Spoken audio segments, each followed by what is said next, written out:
Friends, बहुत बहुत स्वागत है आपका मेरे चैनल यूजी नट्स दर्पण में। तो आज की जो वीडियो आपके लिए बहुत ज़्यादा इंपॉर्टेंट है, क्योंकि मैंने कहा है कि नट के क्या फ़ायदे हैं। क्योंकि अच्छा, आज केवल इस पर ही बात नहीं करूँगी कि नट के क्या फ़ायदे हैं, काफ़ी ऐसी इंपॉर्टेंट परीक्षोपयोगी बातें हैं जो मैं आपके साथ आज साझा करने वाली हूँ।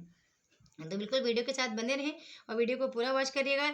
इसलिए क्योंकि ऐसा हुआ कि हमने बीच में कुछ ऐसी इंपॉर्टेंट चीज़ें बता दी और वो आप नहीं देख पाए और उन बातों से आप चूक गए। ठीक है, तो ध्यान से वीडियो को देखिएगा। ओके, भले फास्ट मोड में ही देखिए, लेकिन वीडियो को पूरा देख के सुनिए, समझिए कि मैं आज आपको क्या बताना चाहती हूँ।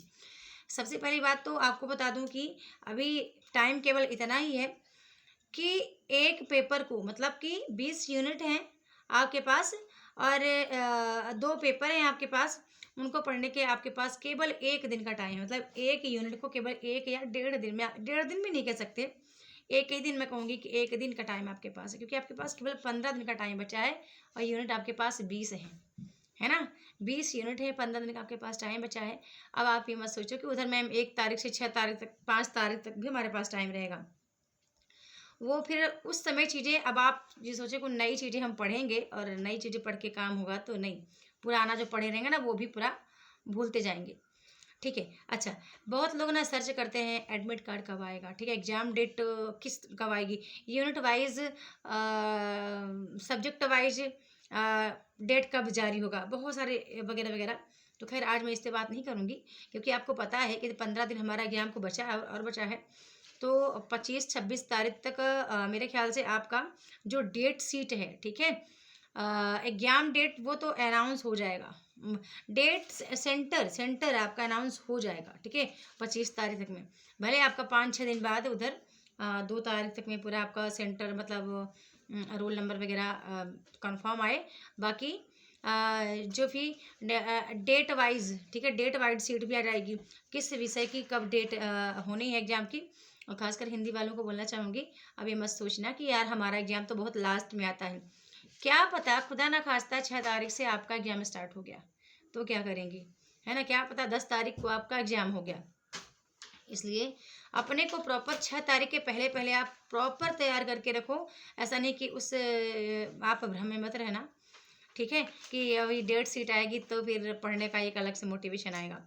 नहीं, अब मैं आपको बताऊंगी नेट के फ़ायदे क्या हैं। क्योंकि आप जब भी कोई आप काम करना स्टार्ट करेंगे या किए होंगे, तो उसके पास्ट को और उसके फ्यूचर को आप देखते हुए काम करते हैं। ऐसा आप भी किए होंगे, आपको लगता होगा कुछ चीज़ है जो आप अचीव नहीं कर पा रहे हैं और आपके पास नेट हो जाएगा तो आप इसको कर पाएंगे। अभी हाल ही की बात करूं तो आपको पता है कि जेआरएफ की जो फेलोशिप है, गवर्नमेंट ने उसको भी 37,000 कर दी है, 35 से 37,000 कर दी है। साथ में गेस्ट पर जो गेस्ट कॉलेज व्याख्याता हैं उनकी सैलरी 50,000 कर दी है, ठीक है। 70,000 तो रेगुलर वालों की, जो रेगुलर बेस पे करते हैं कॉलेज व्याख्याता पर, ठीक है। तो सोचिए कि जिसकी सैलरी इतनी ज़्यादा है, यानी एक महीने का आप 50,000 अर्न कर रहे हैं, तो आप सोचो आपको लर्न कितना करना पड़ेगा इसके लिए।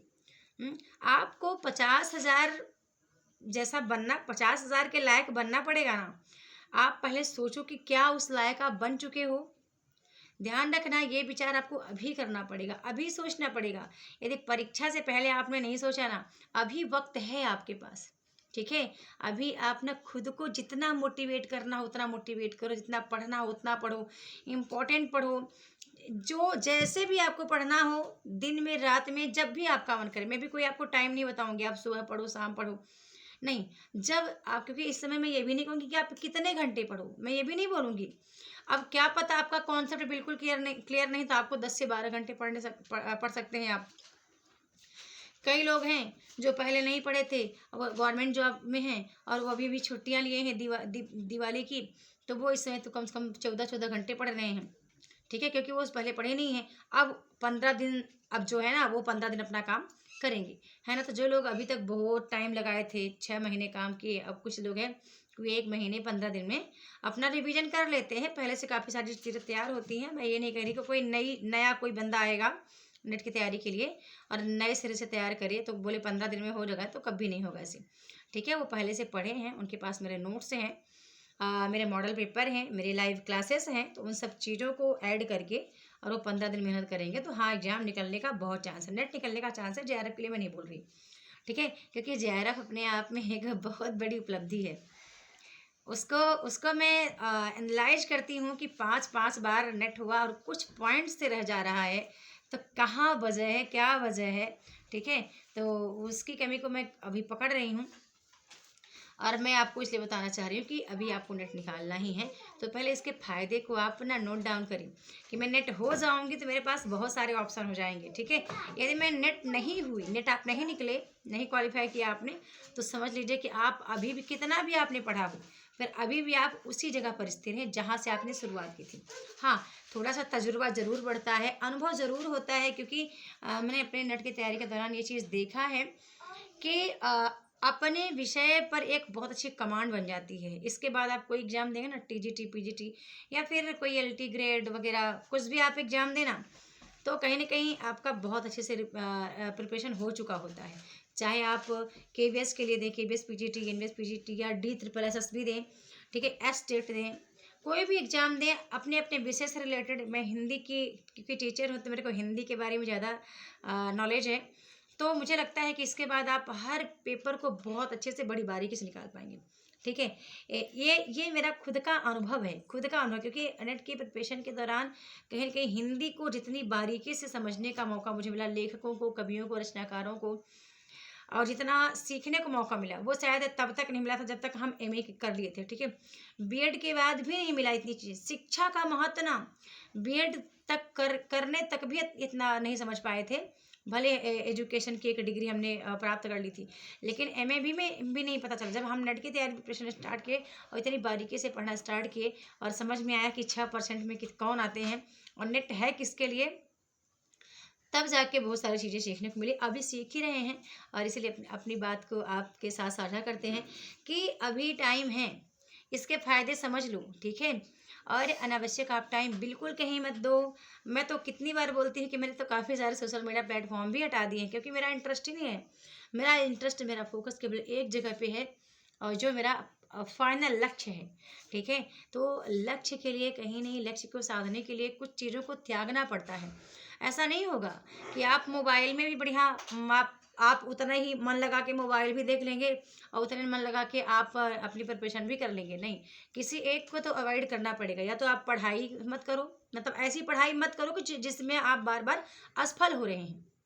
या तो पढ़ो तो सफलता के लिए पढ़ो, ठीक है। यानी कि अभी भी टाइम है, तो कुछ चीज़ों को आप हटाओ, कुछ चीज़ों को आप इग्नोर करो, बिल्कुल इतना आप उनको कट करो अपने माइंड से कि आपको एकदम क्लियर रहे कि नहीं, मेरे को जीतना है।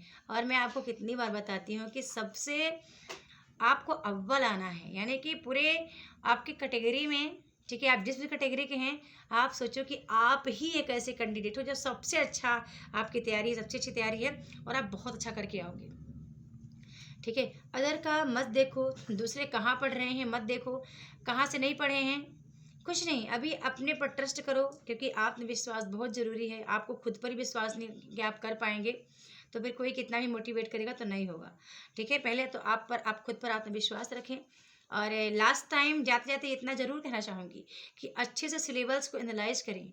सिलेबस का कौन कौन सा टॉपिक है जो आपको नहीं आता है, पेपर कितने पैटर्न में आता है, उसको एनालाइज करें, ठीक है। पेपर के प्रारूप, ठीक है, जो कोर्स में है ऑलरेडी मैंने उनको गाइड किया है कि कितने टाइप के क्वेश्चन आते हैं। मैंने उनसे उनका वोट भी मैंने ले लिया है, ताकि मैं जब अगला कोई क्वेश्चन करवाऊँ तो मैं उस तरह के प्रश्न ही बना के लाऊँ, ठीक है। कि आपको कौन कौन से टाइप के प्रश्नों में दिक्कत होती है, आप उसको सॉल्व नहीं कर पाते हैं, तो ये चीज़ ज़रूर करें। साथ में आप कितने प्रश्न किस यूनिट से लगभग लगभग बनते हैं, अधिकतम या न्यूनतम, ये आसान है। क्योंकि हिंदी पेपर वन तो आपको पता है कि 5-5 प्रश्न प्रत्येक यूनिट से बनता ही है, लेकिन हिंदी के लिए भी आसान है ये चीज़ें निकालना कि कितने प्रश्न बनते हैं। अधिकतर न्यूनतम दोनों ही आप लगा सकते हैं।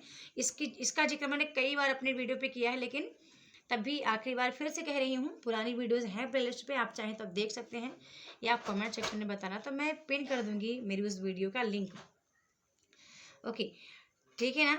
तो कहीं न कहीं आपको इस समय भरपूर मात्रा में एनर्जी चाहिए। अपने माइंड को एकदम इतना खुश मिजाज रखो कि नहीं, आप कर पाओगे, ठीक है। और मैंने कई बार कहा कि आप सोचो कि आप खुद वाकई में एक असिस्टेंट प्रोफेसर हो और आप हर महीने 50 10,000 अर्न करने के काबिल हो, आप योग्य हो। बस अपनी लर्निंग में आप कमी मत करो। ठीक है, अब यही यही अच्छा वक्त है। मानती हूँ बहुत सारे तीज त्योहार आए हैं। शायद आपने देखा होगा कि दीपावली के दिन भी मतलब मेरी वेशभूषा आप जैसा सिंपल वे में देखे हैं ना, वैसा ही आपको मैं दिखी हूँ, क्योंकि मैंने घर में ही बोला था मैं ज़्यादा इस बार नहीं कर रही कुछ भी। दिवाली पे बहुत ही सिंपल दिवाली हमने मना ली, और क्योंकि मैंने कहा था कि वो रिजल्ट आने के बाद ही मनाएंगे। ठीक है, न्यू ईयर में जब भी कुछ अच्छा रिजल्ट आएगा आपकी दुआओं से। और बाकी हाँ, ध्यान रखना इस समय आप प्रैक्टिस सेट बहुत सारा लगाओ, बहुत ज़्यादा प्रैक्टिस सेट लगाओ। यदि आपके पास नहीं है प्रैक्टिस सेट तो आप मेरे को बोल सकते हैं। ठीक है, मैं आपको व्हाट्सएप पे प्रोवाइड कर सकती हूँ, बहुत छोटी सी मतलब बहुत छोटा सा क्या गुरु दक्षिणा लेकर के। ठीक है, तो आप प्रैक्टिस सेट लगाओ, आप मॉडल पेपर लगाओ, और फिर अपने आप को निखारो कि आप अभी क्या कर सकते हो, क्या बन सकते हो। ठीक है, चलो ठीक है, जैसे जैसे बोलना चाहूँगी, इस चैनल को सब्सक्राइब करके रखें, बेल आइकन दबा के रखें, ताकि मेरी कोई वीडियो मिस ना हो। वीडियो को लाइक कर लें। एक वीडियो पसंद आई हो या वीडियो में कुछ मैंने ऐसी बात बोली हो जो आपके दिल को छुआ हो, आपके हृदय को लगा हो, तो आप वीडियो पर एक छोटा सा कमेंट छोड़ सकते हैं। ठीक है, धन्यवाद।